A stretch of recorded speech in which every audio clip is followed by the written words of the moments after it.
Hi friends, ಎಲ್ಲರಿಗೆ ನಮಸ್ಕಾರ. ಮಣಿಪಾಲ್ ಕಿಚನ್ಗೆ ನಿಮಗೆಲ್ಲ ಆತ್ಮೀಯ ಸ್ವಾಗತ. ಇವತ್ತು ನಾನು ನಿಮಗೆ ಇನ್ನೊಂದು ಒಳ್ಳೆ ರೆಸಿಪಿ ಜೊತೆ ಬಂದಿದ್ದೀನಿ. ಮಾವಿನಕಾಯಿ ಗೊಜ್ಜು ರೆಸಿಪಿ ಜೊತೆಗೆ. ಈಗ ತೋತಾಪುರಿ ಮಾವಿನಕಾಯಿ ಚೆನ್ನಾಗಿ ಸಿಗ್ತಾ ಇದೆ ಅಲ್ವಾ, ಅದನ್ನು ಉಪಯೋಗಿಸ್ಕೊಂಡು ಮಾಡಿ. ಈ ಮಾವಿನಕಾಯಿದ್ದು ಹೆಲ್ತ್ ಬೆನಿಫಿಟ್ಸನ್ನೆಲ್ಲ ನಾನು ಮಾವಿನಕಾಯಿ ಮೆಣಸ್ಕಾಯಿ ರೆಸಿಪಿನಲ್ಲಿ ಹೇಳಿದ್ದೀನಿ ಫ್ರೆಂಡ್ಸ್. ದಯಮಾಡಿ ಆ ರೆಸಿಪಿನ ಚೆಕ್ ಮಾಡಿದ್ರೆ ನಿಮ್ಗೆ ಅದರಲ್ಲಿ ಹೆಲ್ತ್ ಬೆನಿಫಿಟ್ಸ್ ಎಲ್ಲ ಸಿಗುತ್ತೆ. ಈ ಗೊಜ್ಜಿದೆಯಲ್ಲ, ಮಾವಿನಕಾಯಿ ಗೊಜ್ಜು, ಇದನ್ನು ನಾನು ವಿಭಿನ್ನ ಮಸಾಲೆ ಹಾಕ್ಬಿಟ್ಟು ಮಾಡಿದ್ದೀನಿ. ಈ ಗೊಜ್ಜನ್ನ ನೀವು ಮಾಡಿದ್ಮೇಲೆ ನೀವು ಎಷ್ಟು ಬೇಕೋ ಅಷ್ಟು ಯೂಸ್ ಮಾಡಿಕೊಂಡು ಉಳಿದಿದ್ದನ್ನು ಫ್ರಿಜ್ಜಲ್ಲಿ ಇಟ್ಟರೆ ನೀವು 8 ದಿವಸದ ತನಕ ಬೇಕಾದಷ್ಟು ತೆಗೆದು ಯೂಸ್ ಮಾಡಿಕೊಂಡು ಅದನ್ನು ಮತ್ತೆ ಫ್ರಿಜ್ಜಲ್ಲಿ ಇಡ್ಬೋದು. ಅಷ್ಟು ಚೆನ್ನಾಗಾಗುತ್ತೆ. ಮತ್ತು ಉಳಿದಿದ್ದು ನಾಳೆಗೆ ದಿವಸ ಹೋದ ಹಾಗೆ ಆ ರೆಸಿಪಿ ಇನ್ನೂ ಟೇಸ್ಟ್ ಕೊಡುತ್ತೆ. ಸೊ ಈ ಥರ ಗೊಜ್ಜು ರೆಸಿಪಿನ ಟ್ರೈ ಮಾಡಿ ಮತ್ತು ನನ್ನ ಚಾನಲ್ಗೆ ದಯಮಾಡಿ ಸಬ್ಸ್ಕ್ರೈಬ್ ಮಾಡಿ, ಸಪೋರ್ಟ್ ಮಾಡಿ. ಈ ಲಿಂಕ್ನ ನಿಮ್ಮ ಫ್ರೆಂಡ್ಸ್ ಜೊತೆ, ರಿಲೇಟಿವ್ಸ್ ಜೊತೆ ಶೇರ್ ಮಾಡಿ. ಮತ್ತು ಇನ್ನು ಮುಂದೆ ನಾನು ಯೂಟ್ಯೂಬ್ ಚಾನಲ್ನಲ್ಲಿ ಇದೇ ಮಾವಿನಕಾಯಿ ಗೊಜ್ಜು ರೆಸಿಪಿನ ಪ್ರೆಸೆಂಟ್ ಮಾಡ್ತೀನಿ. ದಯಮಾಡಿ ವಿಡಿಯೋನ ಮೊದಲಿಂದ ಕೊನೆ ತನಕ ನೋಡಿ. ಮತ್ತು ಕಾಮೆಂಟ್ ಬಾಕ್ಸ್ನಲ್ಲಿ ಕಾಮೆಂಟ್ ಬರೀರಿ. ಎಲ್ಲರಿಗೆ ನಮಸ್ಕಾರ. ಮಣಿಪಾಲ್ ಕಿಚನ್ಗೆ ನಿಮಗೆಲ್ಲ ಆಧಾರದ ಸ್ವಾಗತ. ನಾನು ಪ್ರತಿಭಾ. ಇವತ್ತು ನಾನು ನಿಮಗೆ ಒಂದು ವಿಭಿನ್ನವಾದ ಮಾವಿನಕಾಯಿ ಗೊಜ್ಜು ರೆಸಿಪಿ ತೊಗೊಂಬಂದಿದ್ದೀನಿ ಫ್ರೆಂಡ್ಸ್.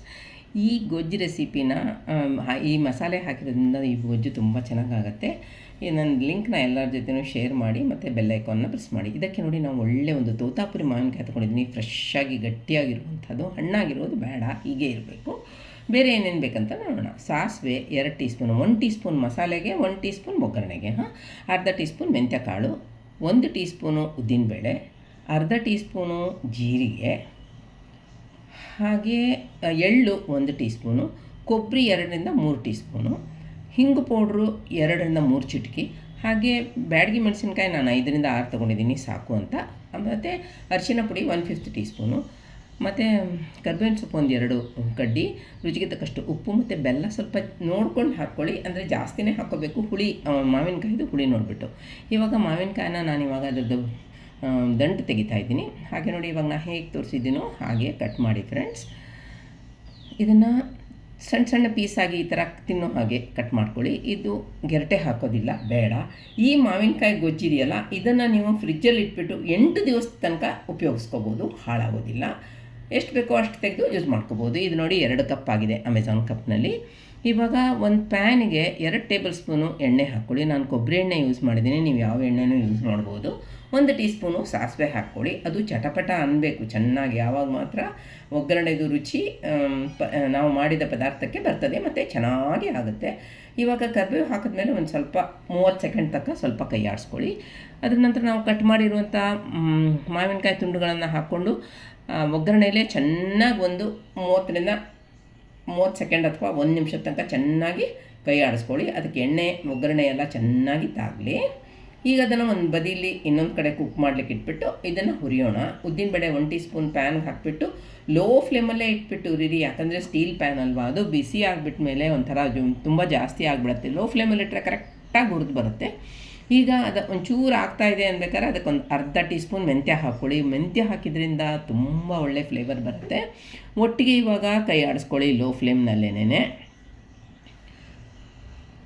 ಆಯ್ತಲ್ಲ, ಈಗ ಅದನ್ನು ನೋಡಿ ಹೀಗೆ ಲೋ ಫ್ಲೇಮಲ್ಲಿ ಮಾಡಿಕೊಂಡ್ರೆ ತುಂಬ ಚೆನ್ನಾಗಿ ಪರಿಮಳಯುಕ್ತ ಆಗುತ್ತೆ. 1 ಟೀ ಸ್ಪೂನ್ ಅದಕ್ಕೆ ಸಾಸಿವೆ ಹಾಕ್ಕೊಳ್ಳಿ. ಇದೊಂದು ಇಂಗ್ರೀಡಿಯೆಂಟು ಅದಕ್ಕೆ ರುಚಿ ಕೊಡಲಿಕ್ಕೆ. ಇದು ಅದರಲ್ಲೇ ಇವಾಗ ನಾವು ಹುರಿತಾ ಚಟಪಟ ಅನ್ನತ್ತೆ. ಚಟಪಟ ಅಂದರೆ ಮಾತ್ರ ಅದರದ್ದು ರುಚಿ ಮಸಾಲೆಗೆ ಬರೋದು. ಈಗ ನೋಡಿ, ಅದಕ್ಕೆ ಅರ್ಧ ಟೀ ಸ್ಪೂನು ಜೀರಿಗೆ ಕಾಳು ಹಾಕ್ಕೊಳ್ಳಿ.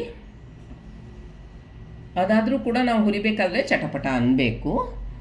ಅದರ ನಂತರ ಇವಾಗ ಎಷ್ಟು ಚೆನ್ನಾಗಿ ಪರಿಮಳ ಬರ್ತಾ ಇದೆ ಅಂದರೆ, ಮನೆಯೆಲ್ಲ ಪರಿಮಳ ಬರ್ತಾ ಇದೆ. ಮಸಾಲೆ ಅಂದರೆ ಎಣ್ಣೆ ಹಾಕಲಿಲ್ಲ ಅಲ್ವಾ. ಈಗ ಅದಕ್ಕೆ ಎಳ್ಳು 1 ಟೀ ಸ್ಪೂನ್ ಹಾಕ್ಕೊಳ್ಳಿ. ಇದು ಹಾಕೋದ್ರಿಂದ ಇಡೀ ಗೊಜ್ಜಿಗೆ ತುಂಬ ಪರಿಮಳ ಬಂದುಬಿಟ್ಟು ತುಂಬ ಚೆನ್ನಾಗಾಗುತ್ತೆ ಫ್ರೆಂಡ್ಸ್ ಗೊಜ್ಜು. ಇದು ಮತ್ತು ಸಾಸಿವೆ 2 ಚಟಪಟ ಆಗಬೇಕು. ಆವಾಗ ಮಾತ್ರ ನೋಡಿ, ಇವಾಗ ಚಟಪಟ ಅಂತ ಇದೆ ನೋಡಿ ಅಲ್ವಾ. ಈಗ ಅದಕ್ಕೆ ಮೆಣಸಿನ್ಕಾಯಿ ಹಾಕ್ಕೊಳ್ಳಿ. ಎಲ್ಲ ಮೆತ್ತಗೆ ಹುರಿದು ಬರುತ್ತೆ. ಉದ್ದಿನಬೇಳೆ ಮೆಂತ್ಯ ಎಲ್ಲ ಚೆನ್ನಾಗಿ ಹುರಿದು ಬರುತ್ತೆ. ಕರ್ಟಲ್ಲ ಅಂದರೆ ಸೀದು ಹೋಗೋದಿಲ್ಲ.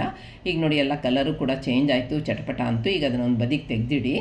ಈಗ 1 ಟೇಬಲ್ ಸ್ಪೂನ್ ಅಂದರೆ 2ರಿಂದ 3 ಟೀ ಸ್ಪೂನು ಕೊಬ್ಬರಿ ಹಾಕ್ಬಿಟ್ಟು, ಒಣ ಕೊಬ್ಬರಿ, ಅದನ್ನು ಅಷ್ಟೇ ಕೈ ಆಡಿಸ್ಕೊಂಡ್ರೆ ಸಾಕು. ಕ್ರಿಸ್ಪಿ ಆದರೆ ಸಾಕು, ಅಂದರೆ ಗರಿಗರಿ ಆದರೆ ಸಾಕು, ಕೆಂಪು ಆಗಬೇಕಂತಿಲ್ಲ. ಇವಾಗ ಅದೇ ಪ್ಲೇಟ್ಗೆ ಇದನ್ನು ಹಾಕ್ಕೊಳ್ಳಿ. ನಾವು ಮೊದಲು ಹುರಿದಿದ್ದು ಹಾಕಿದ್ದಿದೆಯಲ್ಲ ಅದರಲ್ಲಿ.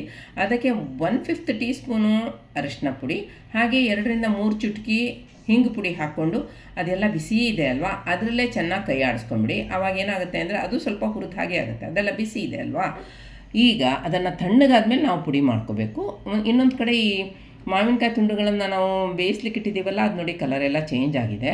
ಅದಕ್ಕೆ ಇವಾಗ ನಾವು ಆವಾಗಲೇ ಸ್ವಲ್ಪ ಉಪ್ಪು ಹಾಕಿದ್ದೀವಿ. ಇವಾಗ ರುಚಿಗೆ ತಕ್ಕಷ್ಟು ಎಲ್ಲ ಉಪ್ಪು ಹಾಕ್ಕೊಳ್ಳಿ, ಮತ್ತು ಬೆಲ್ಲ ಕೂಡ ಹಾಕ್ಕೊಳ್ಳಿ. ಬೆಲ್ಲ ಮತ್ತು ಉಪ್ಪು ಹಾಕ್ಕೊಂಡ್ಮೇಲೆ ನೀರು ಬಿಡುತ್ತದು ಅಲ್ವಾ. ಇವಾಗ ನೋಡಿ ನೀರು ಬಿಟ್ಟಿದೆ ನೋಡಿ. ಈಗ ಅದನ್ನು ನಾವು ಕುಕ್ ಮಾಡಲಿಕ್ಕೆ ಅಂದರೆ ಎರಡೂ ಅದಕ್ಕೆ ತಾಗಬೇಕಲ್ವಾ, ಬೆಲ್ಲ ಮತ್ತು ಸಕ್ಕರೆ. ಸೊ ಅದಕ್ಕೊಂದು ಅರ್ಧ ಕಪ್ಪು ನೀರು ಹಾಕ್ಕೊಳ್ಳಿ. ಅದು 1 ಕಪ್ದು ಮೆಜರ್ಮೆಂಟ್ದು ಕಪ್ಪದು ಸ್ವಲ್ಪ ಜಾಸ್ತಿನೇ ಇದೆ, ಬಟ್ ನಾನು ಸ್ವಲ್ಪ ಹಾಕಿದ್ದೀನಿ, ಒಂದು ಅರ್ಧ ಕಪ್ ಅಷ್ಟೇ ಹಾಕಿದ್ದೀನಿ. ಚೆನ್ನಾಗಿ ಒಂದು ಮಿಕ್ಸ್ ಮಾಡಿಬಿಟ್ಟು ಇವಾಗ ಅದನ್ನು ಹಾಗೆ ಕುದಿಲಿಕ್ಕೆ ಬಿಡೋಣ ನಾವು. ಈಗ ಅದಕ್ಕೆ ನಾನು ನೋಡಿ ರೋಸ್ಟ್ ಮಾಡಿರುವಂಥ ಇದೆಲ್ಲ ಇದೆಯಲ್ಲ, ಅದನ್ನು ಒಂದು ಬ್ಲೆಂಡರ್ ಬೌಲಲ್ಲಿ ಹಾಕಿದ್ದೀನಿ ಹುರಿದಿರೋದನ್ನು. ಈಗ ಅದನ್ನು ಪೌಡ್ರ್ ಮಾಡ್ಕೊಳ್ಳೋಣ.